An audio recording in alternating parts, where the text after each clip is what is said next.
It's day 17 in our 20-day phrasal verb challenge. Let's begin. Today I want to work on pronunciation.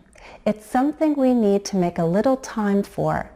Better pronunciation usually means better communication. I said, today I want to work on pronunciation.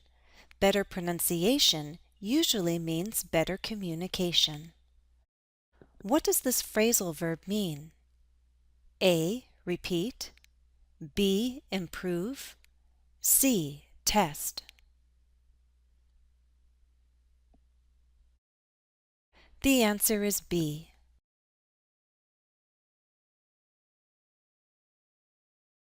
Work on something means to make an effort to improve or achieve something.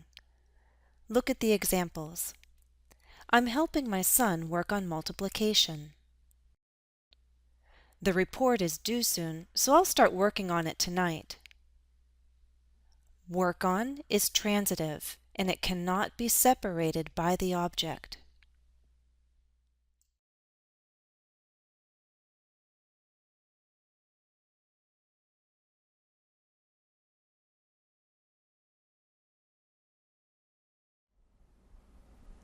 We all have goals. Some concern our jobs.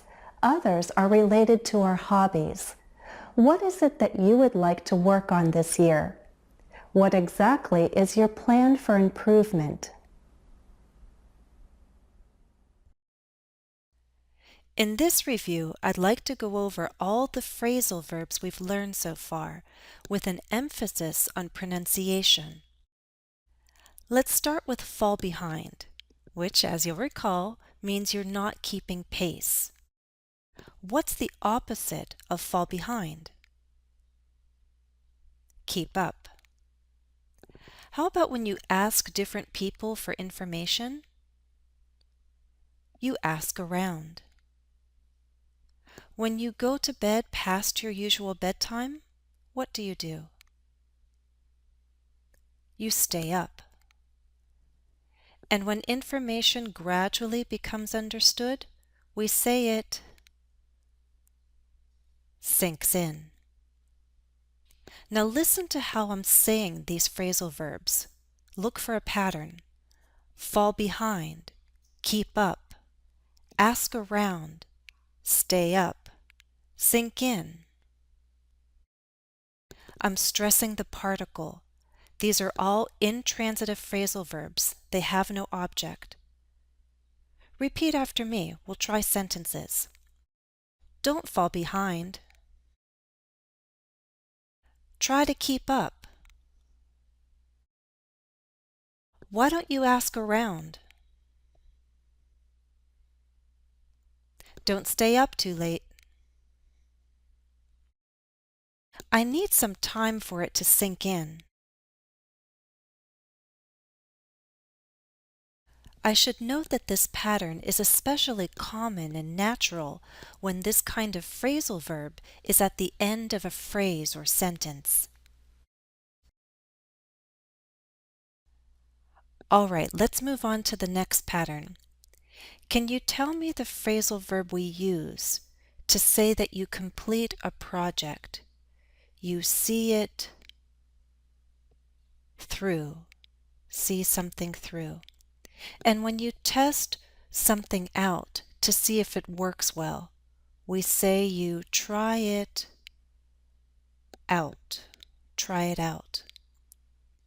And when you say no, you refuse something or someone. You turn something down. Turn something or someone down. And if you share a secret, you let someone in on something. Let someone in on something. And when you want to tell someone not to do something, you're trying to dissuade them, we say you talk the person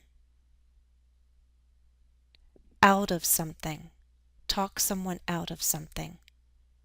Listen for the pattern. See something through. Try something out. Turn something down. Let someone in on something. Talk someone out of something. What's the pattern? We stress the verb and the first particle when an object separates a phrasal verb, and there's slightly more stress on the particle. Listen and repeat after me. You need to see it through. Why don't you try it out? I can't believe you turned him down. They let me in on their plans. Don't try to talk me out of this.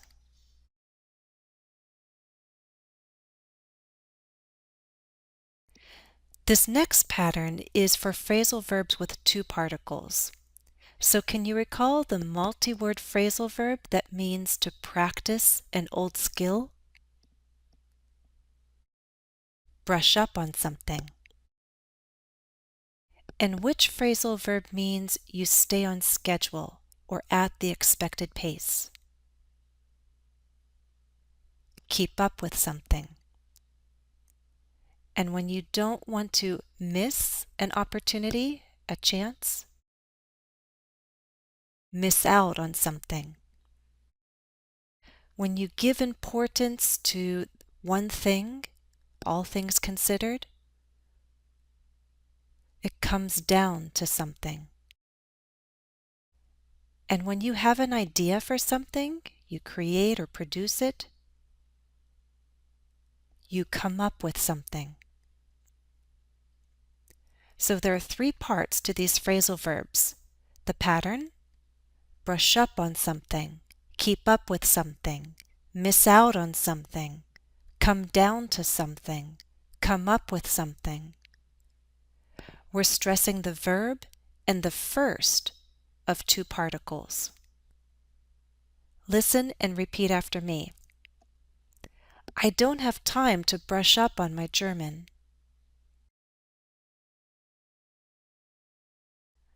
It's hard keeping up with the kids. Don't miss out on this. A lot of things come down to money. Where did you come up with such an idea?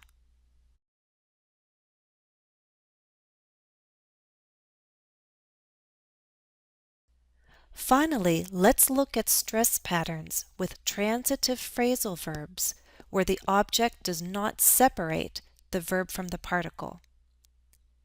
Here are two sentences. I'll read each one twice. Listen closely. I'd like to try out that new cafe. I'd like to try out that new cafe. Which words am I stressing? I'll slow it down. I'd like to try out that new cafe. I'd like to try out that new cafe. Now listen to the second one. We plan to try out that cafe down the street. We plan to try out that cafe down the street. Which words am I stressing? We plan to try out that cafe down the street. We plan to try out that cafe down the street. I am following the rhythm of the sentence. So there isn't a strict pattern. We follow the rhythm of the sentence. Look for the content words and what is the most natural pattern. How would you read this sentence? I'd say, I turned down their offer. How would you read this sentence?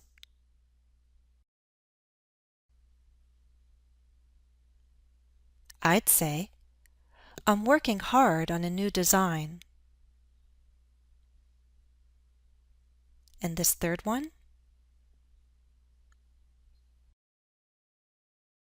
I'd say, let's go over it now.